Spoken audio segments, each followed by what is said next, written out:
Governor Romney, I'd like to remind you of something you said in Bay Windows, which is a gay newspaper in Massachusetts in 1994 when you were running against Senator Kennedy. These are your words.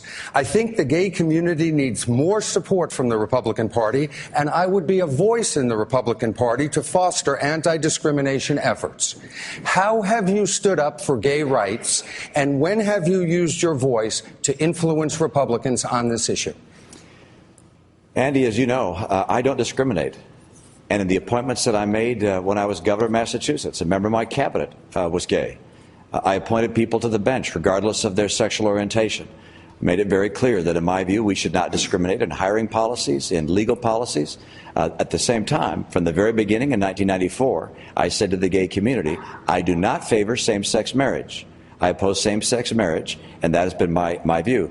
But if people are looking for someone who will discriminate against gays, or will in any way try and suggest that people that have different sexual orientation don't have full rights in this country, they won't find that in me. When's the last time you stood up and spoke out for increasing gay rights? Right now.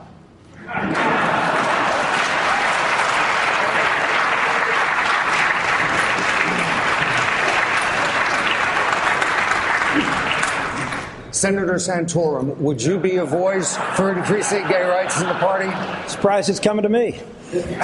What? What was your question? Would you be a voice for speaking out for gay rights in your party? And if not, why not? I would be a voice in speaking out for making sure that every person in America, gay or straight, is treated with respect and dignity and has the equality of opportunity.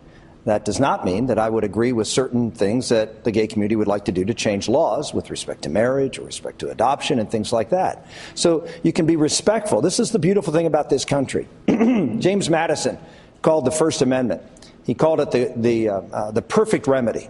And that is, people of all different backgrounds, diversity, opinions, faith, can come into the public square and can be heard. And can be heard in a way that's respectful of everybody else.